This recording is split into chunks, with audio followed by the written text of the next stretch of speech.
Hey, John and Mike, brew-news.com. Another viewer beer tonight.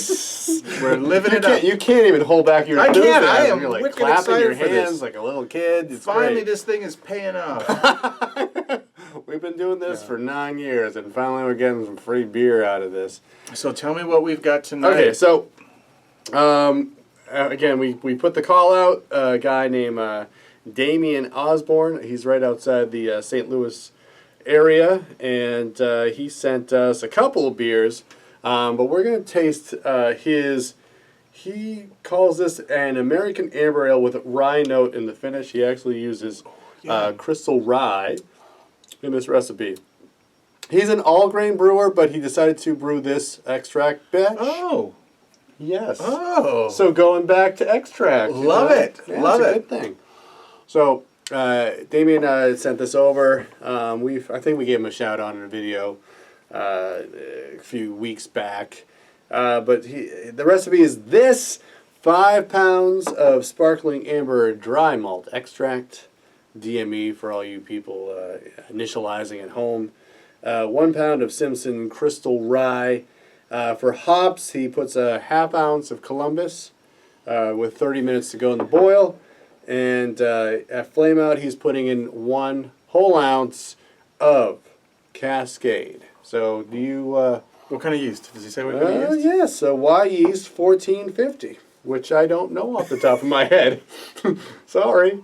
But I could look that up as Once you're we hire a after. producer, we'll... Yeah, they can do they'll some be like, telling us they that's can like put in their little earpiece. I'll tell you and let us this. know. When we poured it and I first stuck my nose in there, Yeah. I was like, woo, I'm loving this. I'm loving this. I can't believe 1 ounce of Cascade at flame out. Y yeast, it's Denny's fave. Oh, yes, yes, yes. Denny's favorite. Should have known. That yeast is really well known for really helping hops come out. 1 ounce of flame out of Cascade. What a beautiful Cascade aroma for just 1 ounce. Very it's good. just absolutely beautiful. I've got zero experience brewing with rye, and I have even less than that experience brewing with crystal rye. Right. But it's I don't know interesting. what to make of it. I am totally digging the color of this. If I was to define in my mind what I would want an amber, American amber ale to look like, this is it. Yeah. 100% this is it. Super clear, awesome brew from that standpoint. Technically speaking, I mean, it's so clear. It's still holding some of its foam on the head. Carbonation level is nice. Yeah. The Cascade aroma is great. And you know what, the description of the rye coming through at the end, Yep. I definitely get it at the end. Because up front, there's a beautiful malt character. And there's like a crystal malt quality. But then you swallow it and you take a breath. And I don't know, I can taste that rye malt in there. And it's not overpowering. It's not like super rye. But it's there just enough to make it interesting. It's a little bit peppery. It goes with the Columbus bittering. I mean, I haven't used Columbus a lot, but I think Columbus Cascade is a beautiful combination. Yeah. I'm gushing. Okay. Well, so he writes like it didn't turn out exactly the way he wanted it to come out. He said, I've always been an all-grain brewer from the get-go, and looking back, I shouldn't have used all amber dry malt extract. No way. It's not an amber ale, but it's a good beer. I don't know. It looks pretty amber to me. Yeah. I mean, I don't know. Like maybe, I don't know. He says all his buddy loves it, and hope we do too. We definitely. He's looking for us to classify this. So okay. I don't know. You think it's I don't know. I think it fits into the family of American Ambers. I think American Amber on its own would be fine. You wouldn't have to disclose that there's a rye component to it. Yeah. I don't think it's rye. I don't think there's enough rye to qualify for some of those rye categories.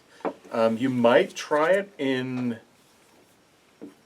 specialty because of the rye. I mean, you could say American Amber base with rye malt as a specialty category, but I think just American Amber on its own, it would work. If anything, that rye quality would come across as hops on the palate per se.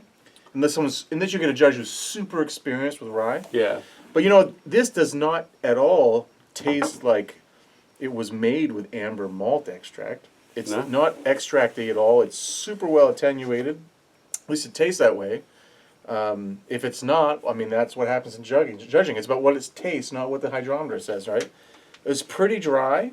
It's really well fermented. It's super clear. It's got a nice hop I profile can't tell if too. it's, I mean, I don't think there's any sediment in the bottle, so it doesn't look like it's bottle conditioned. Maybe another bottle off a keg. I think American Amber would be the place to put this. I mean, color-wise, you'd be right on the money. Super clear. Yeah. Yeah. Pretty happy with the beers we've been great. swapping. Yeah. This is great. Very good. He also sent us a whole bunch of St. Louis barbecue sauce. This is from, hopefully it's pronounced Malls. Malls. But this is the jalapeno barbecue sauce. There's, the original one. There's a sweet one. So this is just a preview. We're going to think about figuring out how to use homebrew beer and barbecue sauce to do something a little bit different than we normally do. It's not going to be us brewing outside. It's definitely going to be a combination of homebrew and food along with this stuff. So we'll see. We'll see.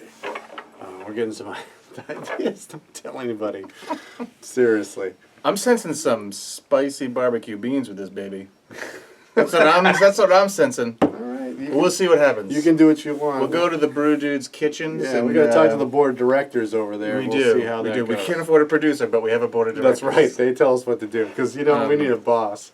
We don't need help, but we need people telling us what to do. I'll tell you one thing. We can put this on the catering table. I would drink this beer every day. This is really great. Yeah. And I'm not just blowing smoke. This is pretty good stuff. Very good. So. I mean, I love it. I've you brewed a couple extract beers recently, right? Yeah, you do a couple because I think get that's, some kits. Yeah. Yeah. I think there's no shame in that, especially once you really get some experience under your belt as being brewing. Yeah. It's fun to go back and just do something like this. Okay. And bring all the power and might that you have as a brewer. Experience. Boom. Yeah. Because this is fermented ridiculously well. Yeah. And I think that's 90% of the battle right there. Right.